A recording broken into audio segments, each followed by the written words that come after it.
Morning વિદ્યાર્થી મિત્રો, આજે આપણે ધોરણ 11 તૃતીય ભાષા ચેપ્ટર નંબર છે 21 વિસામો, તેના વિશે ચર્ચા કરીશું. તેમના કવિ છે વેણીભાઈ પુરોહિત.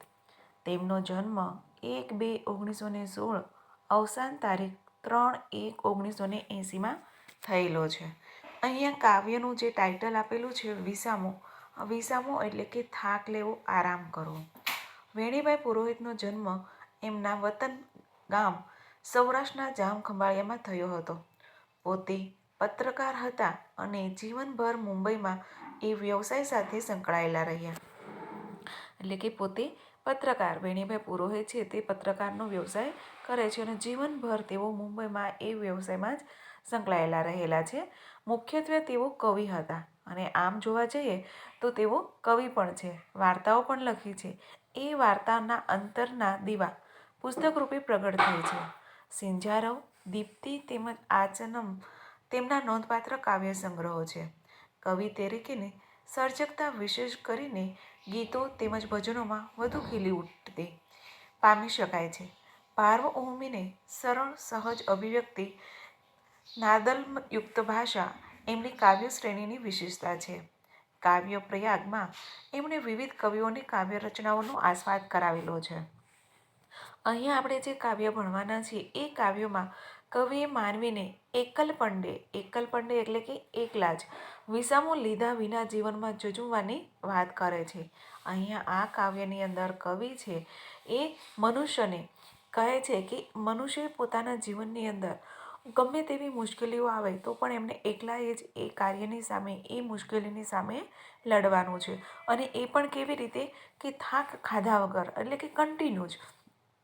તમારા જીવનની અંદર ઘણા બધા ચડાવ ઉતાર આવશે, પરંતુ એનાથી હારી નાસીને બેસી જવાની જરૂર નથી.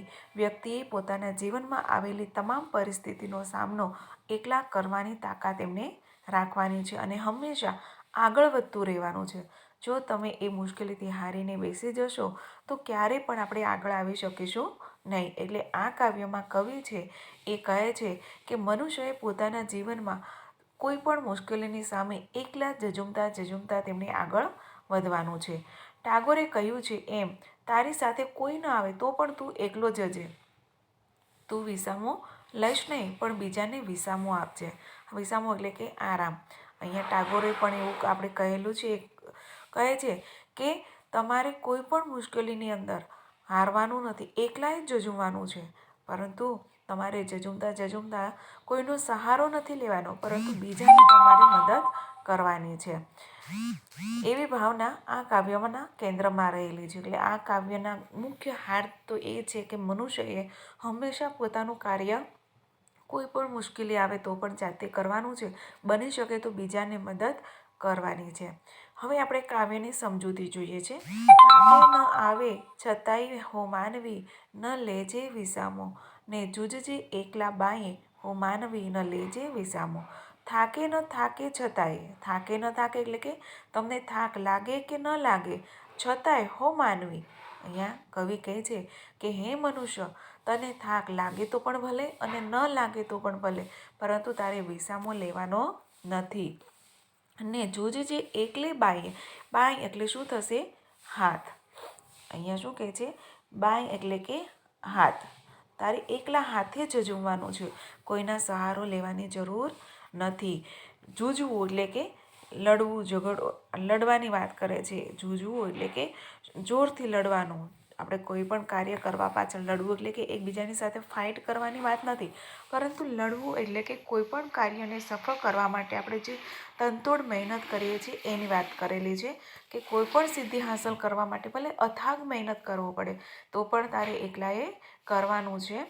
હે માનવી, ન લેજે વિસામો, પરંતુ તો હારીને થાકીને બેસી જતો નહીં.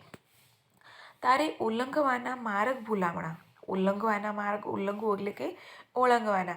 તારે જે જગ્યાએ પહોંચવાનું છે, તારું જે લક્ષ્ય છે એ લક્ષ્ય સુધી પહોંચવા માટે માર્ગ એટલે કે રસ્તો, પથ.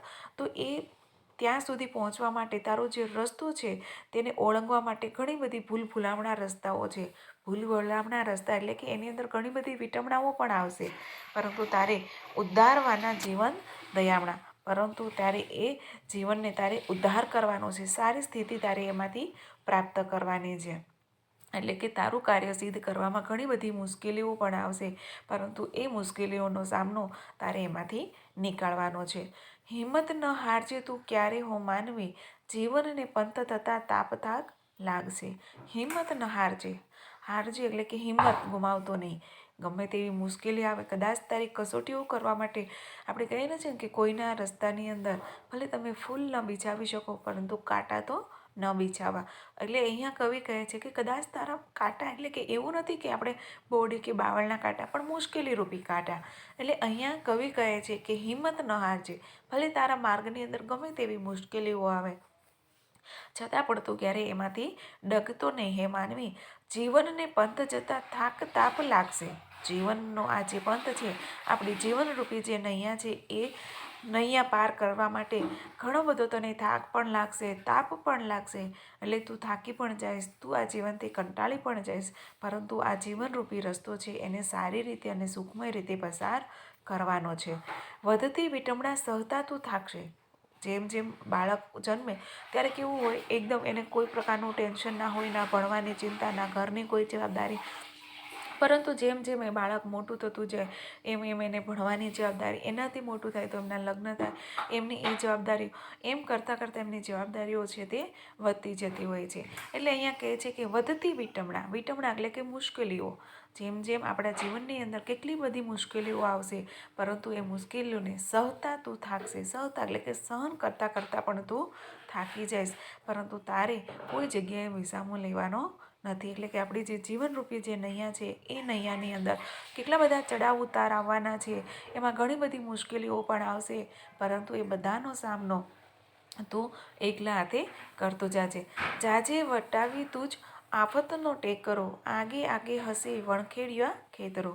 જાજે વટાવી તું જ આફતનો ટેકરો, વટાવીને જવું એટલે કે ગમે તે મુશ્કેલીને પાર કરીને તારે આગળ જવાનું છે. આફત એટલે કે મુશ્કેલીના ટેકરાને તારે સર કરવાનો છે.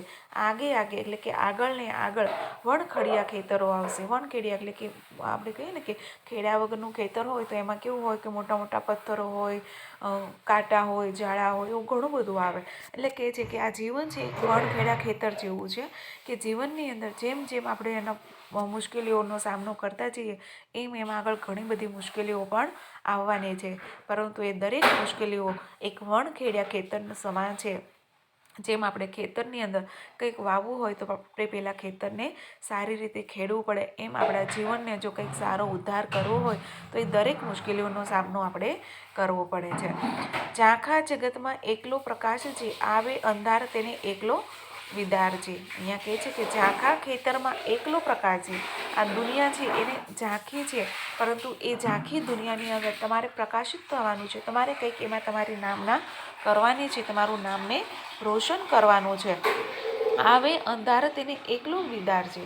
અને કદાચ એ જગતની અંદર કંઈક અંધકાર આવે, કંઈક એવી મુશ્કેલીઓ આવે તો પણ તારે એકલા જ એમને સહન કરવાની છે. છોને આ આયખું હણાય, આયખું એટલે કે આખું જીવન, ભલે આખું જીવન એમાં ઘસાઈ જાય માનવી, પણ લેજે વિસામો ન ક્યારે હો માનવી, દેજે વિસામો. ભલે તમારી દેશની સેવા કરતાં કરતાં તમારી આખી જિંદગી પણ પૂરી થઈ જાય તો પણ ક્યારેય તું થાકતો નહીં, ક્યારેય પણ તું હારતું નહીં. બીજાને વિસામો આપજે, પરંતુ તું ક્યારેય થાકી હારીને બેસી જતો નહીં. તારા લીધે બીજાને આશ્વાસન મળવું જોઈએ, બીજાનો થાક ઉતરવો જોઈએ, પરંતુ તારે ક્યારેય હારીને બેસવાનું નથી. તારી હૈયા વરખડીને છાંયે હો માનવી, દેજે વિસામો ન લેજે વિસામો. તારી હૈયા વરખડી એટલે આમ જોઈએ તો એક પ્રકારનું ઝાડ થાય, તો જેમ ઝાડની નીચે મનુષ્ય બેસી અને પોતે તાપની અંદર જતા હોય અને બેસીને થોડીક વાર શાંતિ અનુભવે, એમ તારા હૈયા આવેલા, તારી પાસે આવેલા કોઈ પણ માનવીને તારે સાંત્વના આપવાની છે અને વિસામો આપવાનો છે, પરંતુ તારે વિસામો લેવાનો નથી. તો આ કાવ્યની અંદર કવિએ ખૂબ સરસ વાત કરેલી છે વિસામાની અંદર, કે મનુષ્યએ પોતાના જીવનની અંદર જે આ જીવનરૂપી નૈયા છે, એ નૈયાની અંદર ઘણી બધી મુશ્કેલીઓ આવવાની છે, ઘણા બધા દુઃખ તડકા છાંયા આવવાના છે, પરંતુ એ મનુષ્યએ એકલાએ જ સહન કરવાના છે. કદાચ જો આપણા દુઃખને આપણે બીજાની સમક્ષ રજૂ કરીશું તો પણ શું આપણું દુઃખ ઓછું થવાનું છે ખરા?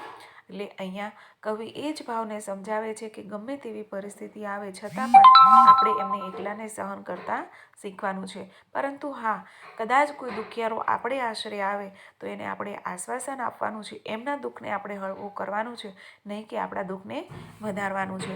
એટલે કવિએ ખૂબ સરસ આ વિસામા કાવ્યની અંદર આપણને બોધ આપેલો છે કે મનુષ્યએ આ જગતની અંદર કોઈના સહારા વગર એકલા હાથે આવનાર તમામ મુશ્કેલીઓનો સામનો કરી અને પોતાના જીવનરૂપી નૈયાને તેમને પાર કરવાની છે.